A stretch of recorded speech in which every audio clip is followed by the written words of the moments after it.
Boa noite, pessoal. É, Deixando aqui uma aula gravada para vocês, aula 2.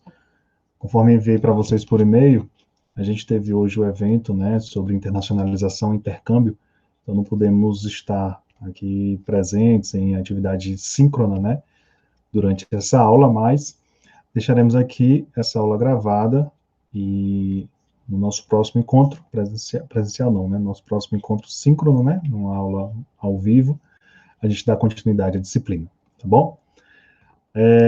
Na aula anterior, nós discutimos, nós falamos, né, nós apresentamos a disciplina, mas já adiantamos um pouco do conteúdo introdutório, né?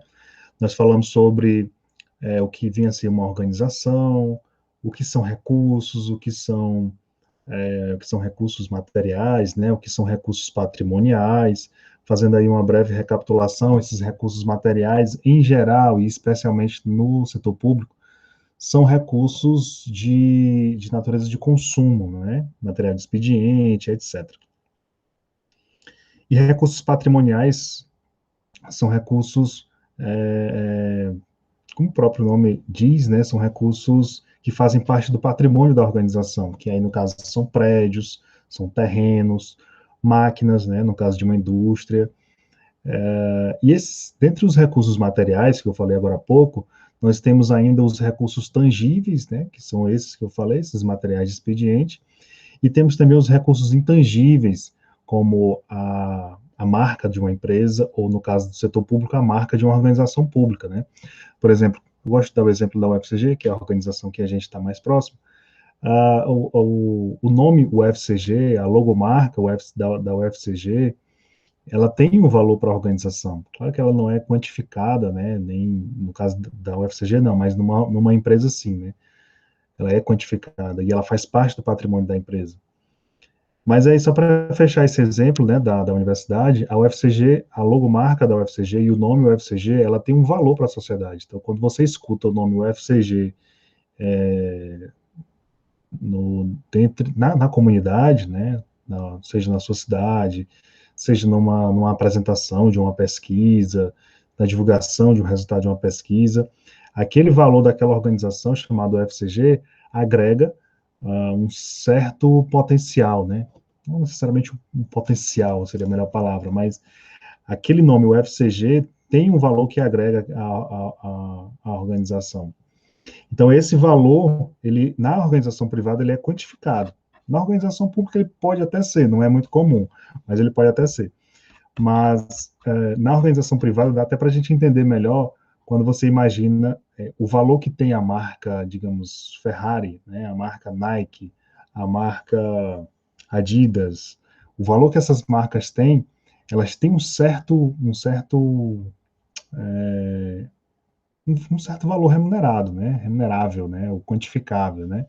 Então, esse valor para essa empresa, ele é extremamente importante. Então, é tão tal que tem empresas que quando vem à falência, ou quando vem a fazer fusões, ou vem a ser vendida, né, o valor da sua marca, ele entra no valor da negociação.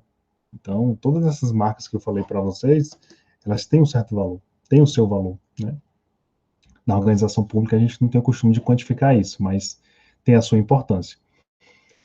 E nós vimos também a importância desses recursos para a gestão pública, desses recursos materiais e patrimoniais. Como é que a gente gerencia isso? O que é que a gente deve levar isso como com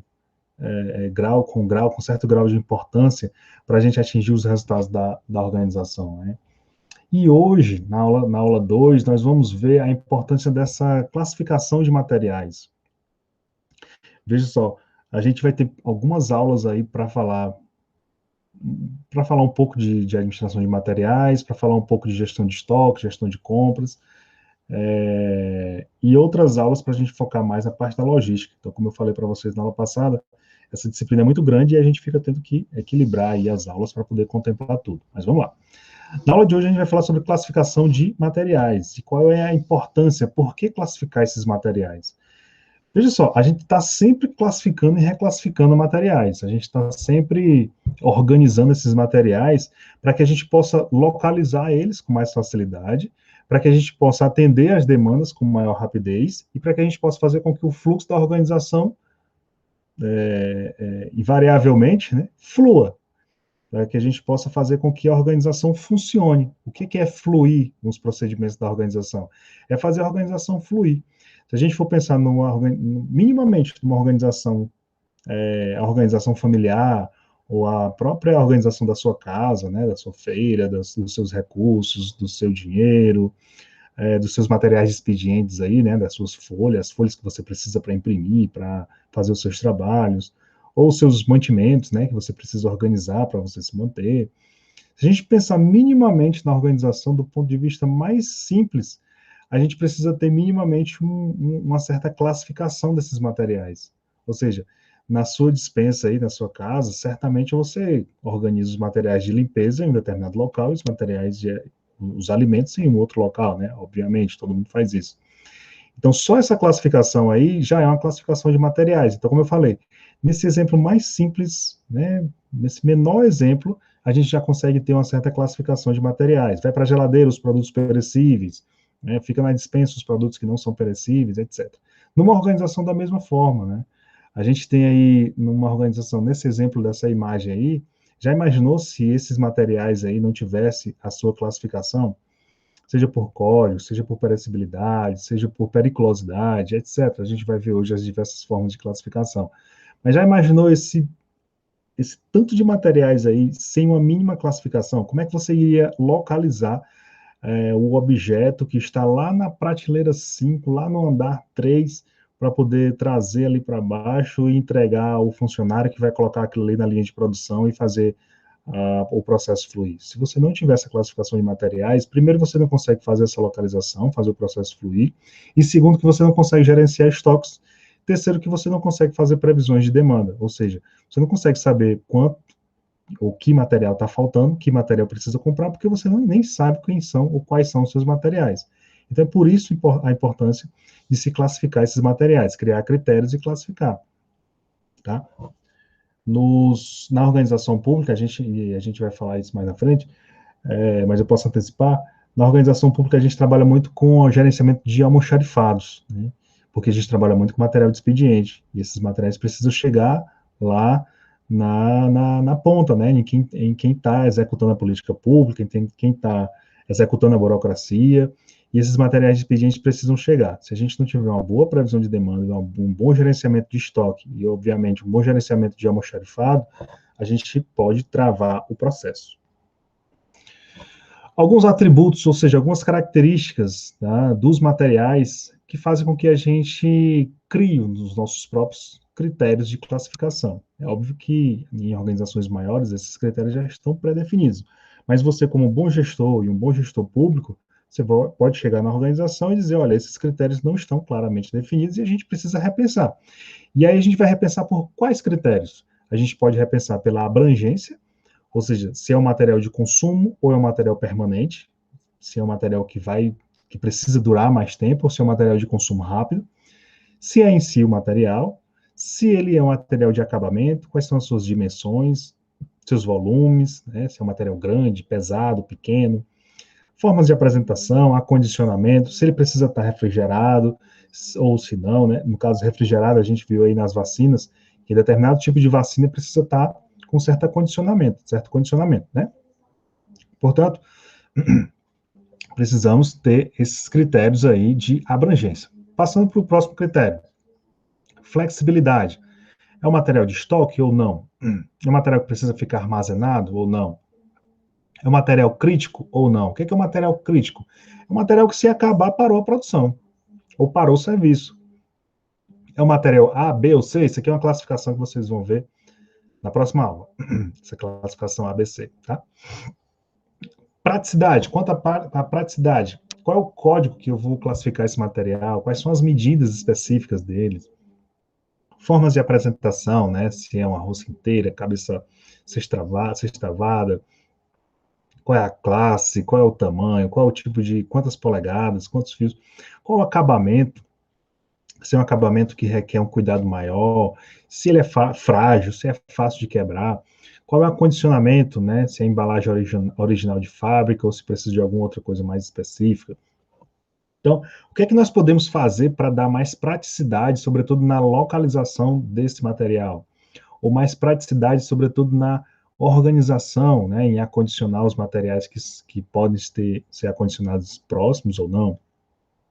Quando a gente fez uma visita no almoxarifado lá da UFCG, lá do CDCA mesmo, a gente viu que determinados materiais inflamáveis, né, estavam próximos de alguns materiais de papel, né, próximos.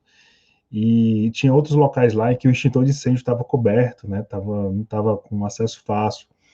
Então era um risco. Então, inclusive, esse detalhe foram os alunos que perceberam nessa visita, né? E aí eu comuniquei ao almoxerife, né, ao responsável, e aí ele tomou as medidas cabíveis e acabou fazendo a organização melhor daqueles materiais. Então, esses cuidados de classificar, organizar, separar, são fundamentais para que a gente possa fazer a organização funcionar, para que a gente possa minimizar os riscos, né, de acidentes. Quais são as etapas de classificação de materiais? Primeiro, a catalogação. Você reúne tudo, cataloga tudo, registra tudo que entrar, simplifica, ou seja, se você tem materiais parecidos, você coloca em grupos próximos, né, que podem ficar próximos. Especificação, detalhamento, né, quais são as medidas, qual é o código, qual é o tipo de acabamento, né, então você detalha e especifica. Normalização, ou seja, você é baseado em normas, e aí no caso a gente se baseia nas normas da ABNT, né, a Associação Brasileira de Normas Técnicas, a gente normaliza, depois de catalogar, simplificar, especificar, a gente cria as normas de acondicionamento daquele material.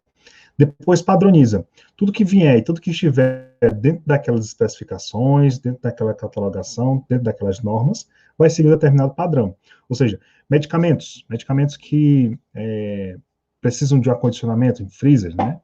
Então, todo medicamento que vier com aquele tipo de acondicionamento vai ser armazenado naquela geladeira, com aquela temperatura, enfim, claro que separado por caixas, por grades, né, para não misturar, mas todo material, todo medicamento que vier com aquele tipo de exigência de padronização de normas, a gente padroniza e armazena da mesma forma. E por último, a codificação. E aí, codificação varia de N formas, tá? Você pode, naquele exemplo lá que eu coloquei aquela primeira imagem no slide, você pode padronizar por ruas, por andar, né? Como se fosse o endereço de um bairro mesmo, né? Por quadra, o número da casa, o número residencial, né? No caso, assim, se a gente fosse comparar grotescamente, mas a especificação que vem é exatamente daquela forma, né? Então, às vezes, quando você pega um produto, que a gente até brinca, né? Que quando a gente vê a numeração lá, aí diz qual o valor desse produto, né? Aí tem lá, digamos aí, né? 33800. E aí você confunde com o valor daquele material, né? Então, aquele código que está ali especificado naquele produto, aquele código ele tem uma função e possivelmente, em algum momento, ele significou o endereço daquele produto em um estoque, em uma forma de armazenamento. Tá? Então, esse código aí ele é importantíssimo para a gente localizar o produto. E aqui eu deixo mesmo para vocês, tá? Esses slides com toda a especificação, apesar de que eu vou deixar também a apostila que eu estou trabalhando com essa discussão de gestão de materiais do setor público, mas eu deixo para vocês aqui todo o detalhamento, né? Tudo que eu falei de forma resumida, mas aí está todo o detalhamento desses pontos que eu destaquei agora há pouco, né? Desde a abrangência, flexibilidade, praticidade, etc. Deixo também as etapas de catalogação, de classificação de materiais, né? Catalogação, simplificar, identificar, ou seja, especificar, normatizar ou normalizar, padronizar e codificar. Mas aí, gente, vocês estão aí à frente de um setor de compras, né? E aí vocês analisam qual é o serviço que vocês vão oferecer, seja educação, saúde, política social, política de segurança pública, etc. E aí vocês analisam os materiais que vocês têm que utilizar, ou que a política exige que seja utilizada. É melhor comprar ou fazer, né? Ou recondicionar, ou melhorar? Vai depender, tá? Vai depender. Você vai fazer aí uma análise crítica do seu processo, do seu serviço, e você vai decidir. Esses materiais, eles podem ser produzidos internamente? Eu vou pegar novamente o exemplo lá do CDSA, porque é muito raro que a organização pública produza os seus materiais, né? Então, no exemplo, eu lembrei do CDSA que produziu álcool em gel nesse período de pandemia, né? Então, ao invés de comprar, a gente passou a produzir equipamento de proteção individual, né? Aquelas máscaras ou aquelas viseiras, né? Aqueles face shields. Então, um laboratório, né, do CDSA produziu aquelas máscaras. Outro laboratório produziu álcool em gel, né, e disponibilizou lá para o CDCA. Óbvio que não tinha um trânsito muito grande de pessoas, então a gente acabou fazendo doações para a prefeitura e para outros órgãos públicos. Mas é um exemplo de que a organização pública pode sim fabricar o seu material, como foi feito. Materiais a ser adquiridos, que é mais comum, né, a compra de impressoras, cartuchos, equipamentos de tecnologia, né, como notebooks, tablets, materiais a serem recondicionados ou recuperados internamente. A gente pode ter, hoje em dia, eu vejo pouco, pelo menos nas universidades eu vejo pouco, mas antigamente eu via mais, que eram oficinas, né, metalúrgicas que recuperavam as carteiras. Né? Na UFCG eu não sei se tem, na UEPB eu conheço, né, já visitei e tive a oportunidade de ver. Eles têm, além de oficinas para recuperar essas carteiras, né, eles têm todo um aparato de tornearia mecânica que fabricam determinadas peças metalúrgicas, né, na área de metalúrgica, que serve para a própria estruturação do campus, né. Tem oficinas de marcenaria, né, para produzir, eles produzem os móveis, os próprios móveis lá dos escritórios, né, dos setores da universidade, e produzem oficinas de carro, né? Perdão, eles têm oficinas de carro, né, que recondicionam os seus veículos. É mais raro isso hoje em dia, porque as instituições estão preferindo fazer locação de automóveis, né? É mais raro, tem sido cada vez assim, mais comum, apesar de ser mais caro. Aí tem estudos que provam que vai ser mais caro, tem estudos que provam que vai ser mais barato. Em geral, eles optam por manter essa frota alugada. Mas na UEPB ainda mantém ainda oficinas e metalúrgicas e marcenarias, recuperação de carteiras, etc. Materiais a serem produzidos ou adquiridos depende da análise do caso e depende de análise caso a caso pela organização, né, como eu falei. Vai depender do produto, vai depender da organização, vai depender da finalidade, vai depender do corpo, né, humano que você vai ter, dos recursos humanos que você vai ter disponível para esse feito. Se você tem um pessoal que dá para recondicionar e você julga ser mais eficaz, mais eficiente, aí você decide por isso. Se não, você decide por adquirir ou recondicionar. Algumas estratégias de aquisição de materiais nós podemos ter aí. E aí pense aqui agora comigo, nós temos aqui verticalização ou horizontalização. Então acompanhe meu raciocínio do seguinte: a verticalização é quando a organização ela se ocupa ou se dedica à maior parte dos processos para adquirir aquele material, para adquirir ou produzir aquele material. E na horizontalização, ela terceiriza mais, ela faz mais parcerias com outras organizações para adquirir ou produzir aquele material que ela precisa. Então, na verticalização, na mesma organização, nós temos lá o setor que produz o material, né, e temos o setor que executa ou que utiliza o material. Então, vamos lá. No caso da verticalização, a gente poderia citar a UEPB, se a gente estiver falando aqui ainda de universidades, né? E eu estou falando do campus aqui de Campina Grande. Na verticalização, a gente poderia ter aí a UEPB, porque ela tem lá a sua oficina de marcenaria, tá? Então, ela mantém isso, ela não depende tanto de terceiros, eu estou falando aqui, tá? Verticalização, vantagens. Ela utiliza o seu próprio pessoal, né, os seus próprios recursos humanos, seus próprios funcionários, ela utiliza os seus materiais, ela adquire a matéria-prima, né, ela produz os seus próprios armários. Tá? Então, se a gente fosse pensar aqui em lucro, né, ela poderia ter maiores lucros porque ela não estava dependendo tanto de terceiros, porque ela não tá comprando de um outro, né? Porque o outro vai ter o lucro em cima disso. Isso entre aspas, tá? A gente está falando de lucro, mas de resultados. Se a gente for considerar aqui a organização pública, a gente pode falar, ao invés de lucros, a gente fala de resultados. E ela mantém a sua manutenção de segredos sobre as tecnologias próprias, né? Se a gente fosse falar aqui de uma empresa que é altamente competitiva, ou de uma organização que necessita dessa competitividade, a gente poderia estar pensando exatamente isso, que ela mantém ali como ela mantém ali os seus processos de produção de armários, ela não deixa escapar os segredos da sua produção, se a gente fosse falar assim. É um pouco complicado falar de organização pública nesse sentido aí, porque essa linguagem está muito mais adaptada às organizações privadas, né, às empresas. Ou seja, uma empresa, se ela mantiver ali a sua produção dos seus recursos materiais, desde os materiais da indústria meio, né, enfim, digamos que é uma indústria de carro, né, uma indústria de carro. Então, ela vai produzir, ela vai fazer o design, ela vai produzir o pneu com aquela tecnologia, ela vai produzir os bancos com aquele conforto, e aquela tecnologia, ela não vem de um terceiro, né? Nesse caso específico que eu estou falando, tá? Ela não vem de um terceirizado, ela não vai vir de uma outra empresa que vai produzir os bancos para aquela empresa, para a indústria de automóveis, né? Então, por exemplo, a Volkswagen, ela pode produzir o seu próprio banco, ao invés de comprar de um terceirizado, ao invés de comprar de uma empresa que só faz banco. E aí ela mantém o seu segredo de conforto ali, né? Diferente da horizontalização, aqui no segundo, né? Diferente da horizontalização.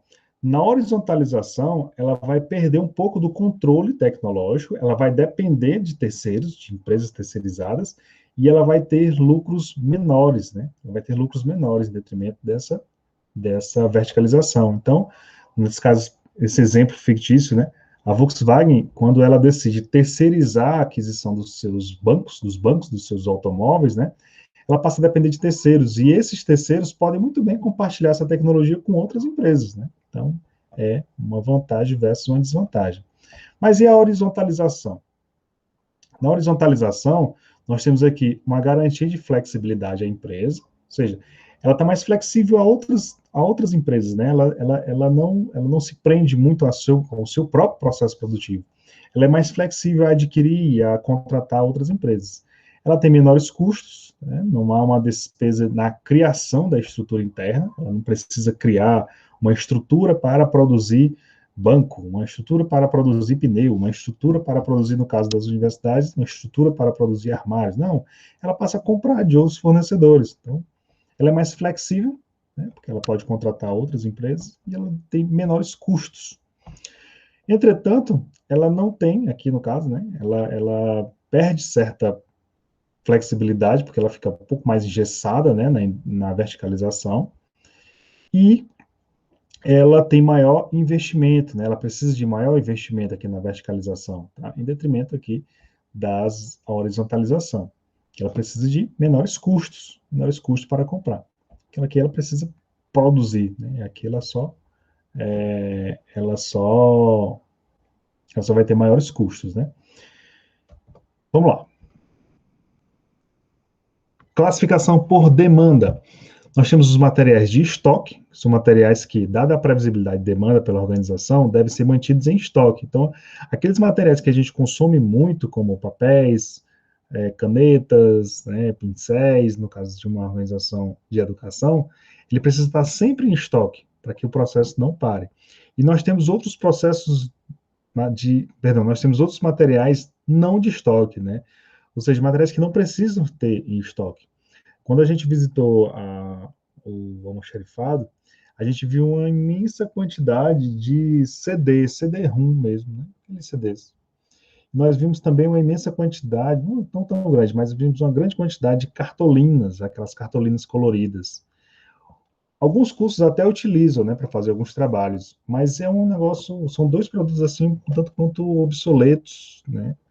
Cartolina nem tanto, mas os CDs são produtos obsoletos que você utiliza uma vez em 1 milhão e hoje em dia nem tem mais máquina que leia isso, né? Então, Não é nem material de não estoque, né? É material obsoleto mesmo, que precisaria ser excluído da organização. Mas em termos de materiais não de estoque, né? Que são esses materiais que a gente utiliza pouco, ou quase nunca, não tem por que a gente manter ele em estoque. Ah, na aplicação da organização, né? Por aplicação na organização, como classificar esses materiais? Nós vamos ter os materiais de matéria-prima, né? A substância que é parte do processo de produção. Nós vamos ter o produto intermediário, que são os produtos meios ali, né? Os produtos que vão fazer parte do produto final, tá? Nós temos o produto final acabado, né? Que no caso, nesse caso aqui, nesse exemplo aqui seria um automóvel, mas numa organização pública tem a política pública em si, né? No final da política pública, como por exemplo, a produção de cisternas, né? Nós vamos ter cimento, nós vamos ter areia, nós vamos ter a encanação, né, que são os produtos intermediários no processo, e nós vamos ter a cisterna em si.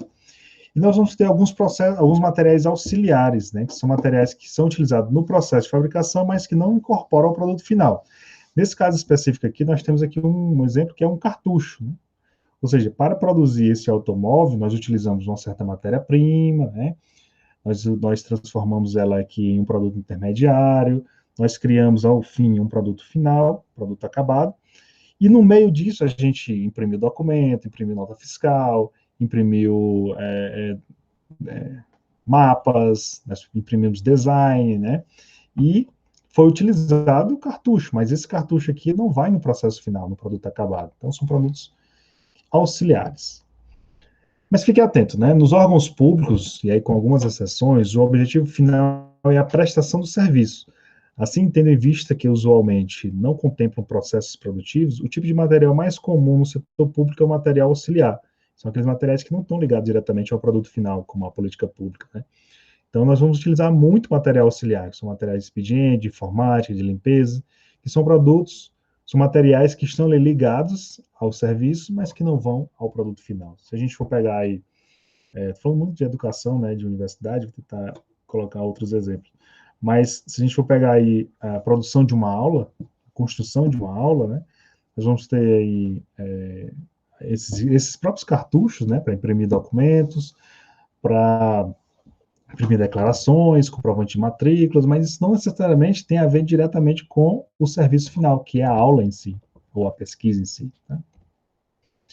Por periculosidade, nós temos uma classificação que nós podemos ter os materiais perigosos, né? Como eu falei a vocês no início, nós tínhamos lá no almoxarifado do CDSA algumas latas de tintas que eram inflamáveis e não podiam estar ali armazenadas daquela forma. São materiais perigosos, que precisam estar mais afastados, né? Ou mais isolados, ou com uma certa segurança ali em torno delas. São materiais perigosos, né? São aquelas que oferecem risco, em especial, durante as atividades de manuseio e transporte, etc. Nessa categoria estão inseridos explosivos, líquidos, sólidos inflamáveis, etc. Né? Por perecibilidade, por ação higroscópica, né? Ou seja, calvígie, por limitação de tempo, alimentos, remédios, alimentos que são instáveis, como peróxidos, dióxidos, né? Componentes químicos, por contaminação da água, né? Óleo para transformadores, diesel, por contaminação por partículas sólidas, como graxas, e pela ação da gravidade, como eixo de grande comprimento, né? Aquelas hélices eólicas, né? Então, gente, todos esses critérios aí vai depender de que tipo de organização você está à frente, ou você está organizando, você está gerenciando. Né? Os próprios materiais vão trazer essas normas técnicas para vocês e vocês vão saber de que forma acondicionar. Nós tivemos aí um problema, eu vou voltar de novo para a questão das vacinas, né? Nós tivemos aí um problema recente, vários problemas, né, no acondicionamento dessas vacinas, mas dentre eles, eu não vou saber aqui precisar a quantidade, não lembro de cabeça, mas nós tivemos aí um alto número de perdas dentro do esperado, dentro do que se imaginava, né? Mas, se eu não me engano, ficou em torno de 4%, né?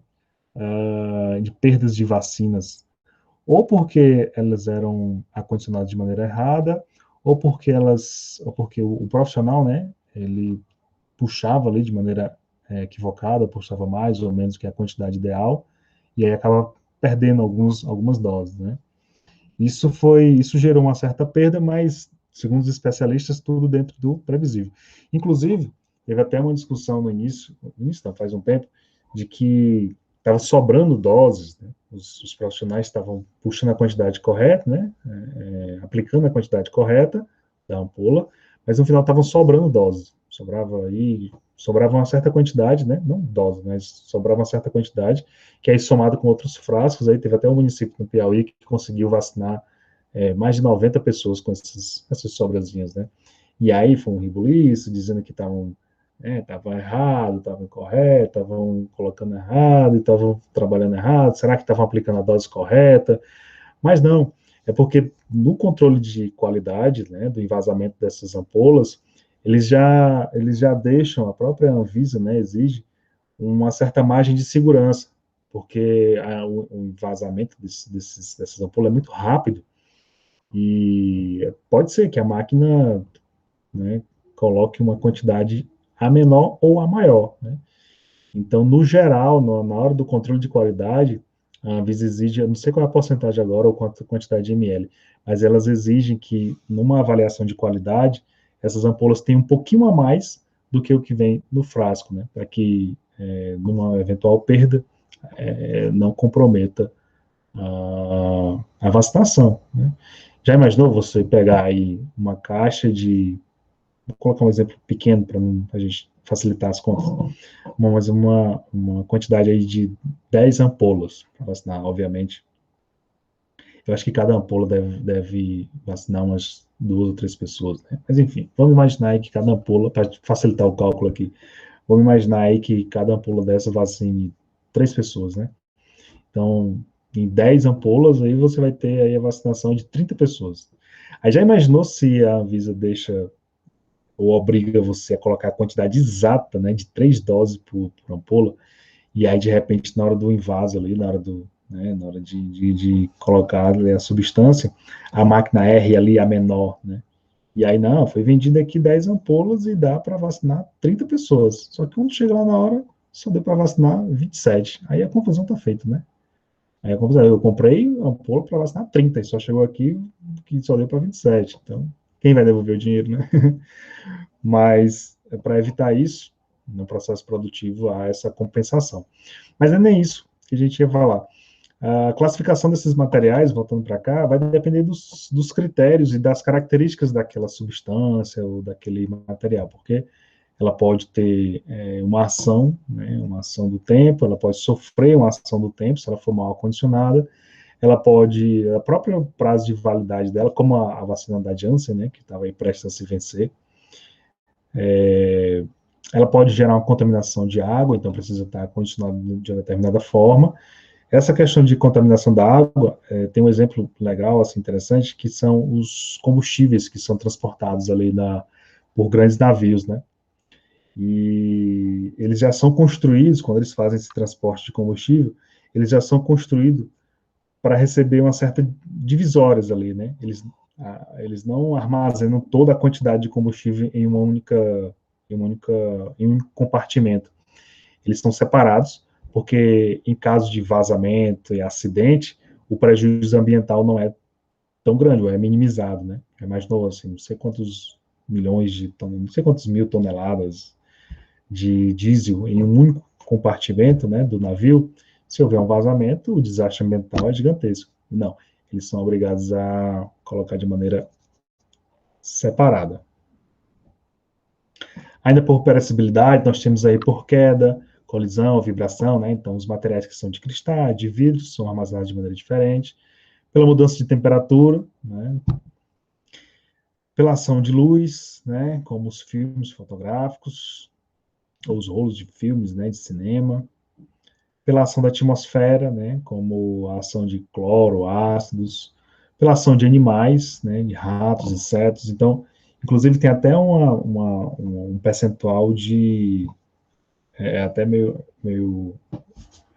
um pouco forte, né, que eu vou falar, mas alguns desses extratos de tomate, eles aceitam determinada quantidade, né, de tolerância de pelo de rato, né, de rato mesmo, de roedores, né.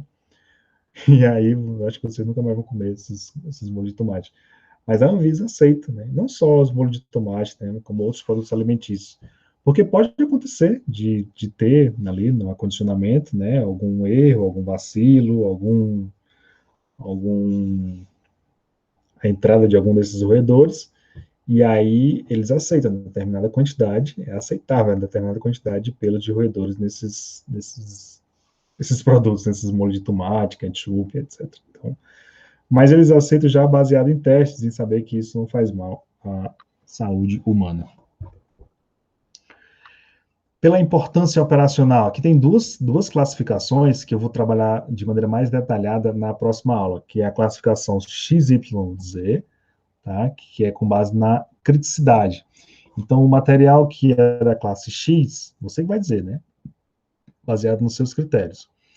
São materiais de baixa criticidade, ou seja, se eles faltarem, não implica na paralisação da produção ou do serviço, né?